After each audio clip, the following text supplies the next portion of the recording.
Bonjour, chers apprenants. Je suis M. Doumbia Abdou, votre professeur de physique-chimie.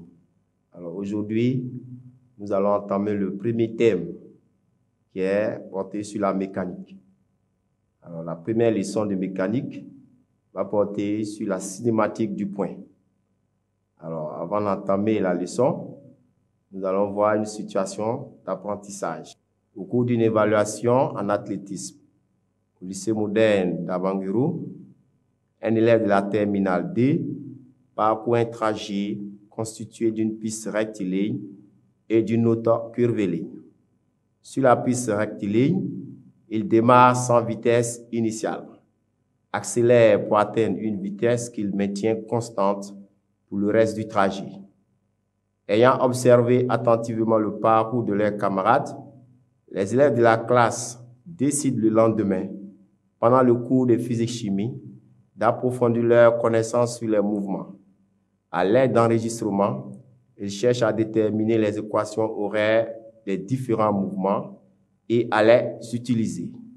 Alors, les objectifs, c'est d'abord exprimer le vecteur position, vecteur vitesse et vecteur accélération. Ensuite, de déterminer les équations horaires de quelques mouvements. La leçon va porter en 2 points. Premier point va porter sur le vecteur position, vecteur vitesse et vecteur accélération. Le deuxième point va porter sur les équations horaires de quelques mouvements. La première session va porter sur le vecteur position. L'objectif de cette session, c'est d'abord d'exprimer et de définir le vecteur position. Un point mobile va se déplacer dans un espace donné. Alors, dans cet espace-là, vous avez ce qu'on appelle ici l'origine de l'espace et les différents axes. Alors, pour déterminer la position de notre point mobile dans cet espace-là, alors nous allons appliquer un vecteur qu'on appelle le vecteur OM.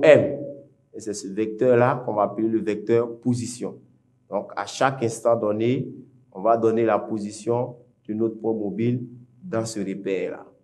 Alors, nous, le repère que nous allons utiliser ici, c'est le repère cartésien.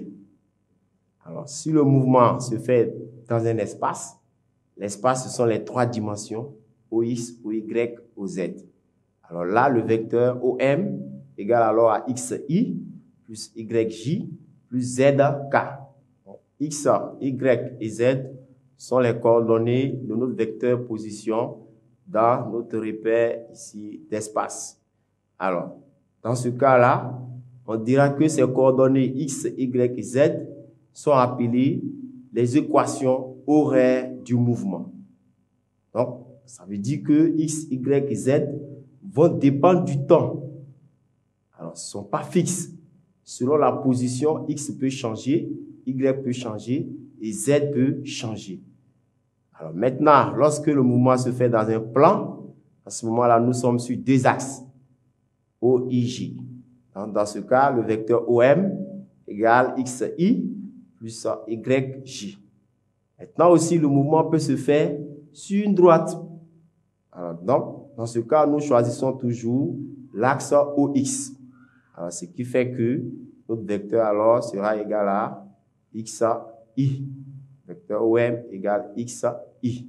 Bien, pour vérifier nos connaissances sur cette session, nous allons passer à un quiz de vérification de connaissances. Dans un repère orthonormé OIJ, la position d'un point mobile M est donnée par le vecteur OM égale TI plus, entre parenthèses, moins demi de T carré plus 2J. Alors, la consigne relie chaque équation horaire à son expression. Alors, d'un côté, nous avons X et Y.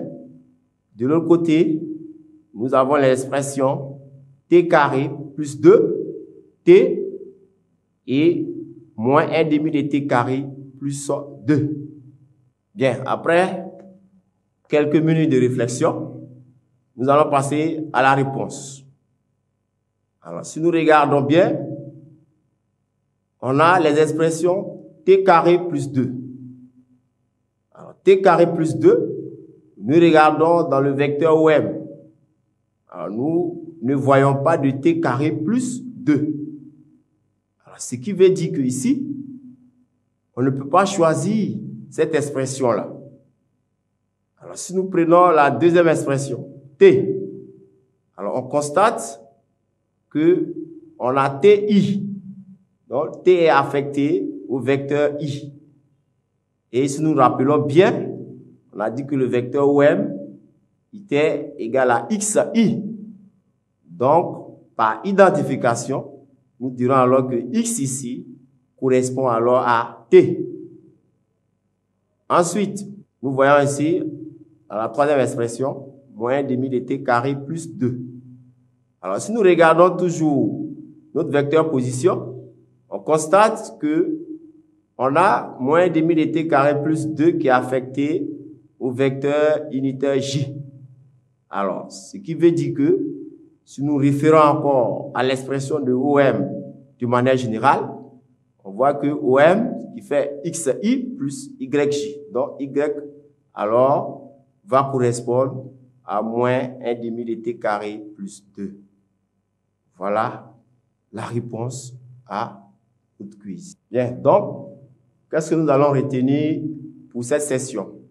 Alors, nous constatons ici que le vecteur OM est fonction de x, y et z. Et il faut savoir que x, y et z sont des fonctions du temps. Alors, donc, à nous de savoir chaque fois que x peut s'exprimer en fonction du temps, y en fonction du temps et z en fonction du temps. Alors, donc, c'est ce que nous devons retenir pour cette session. Alors, la prochaine session, nous parlerons du vecteur vitesse.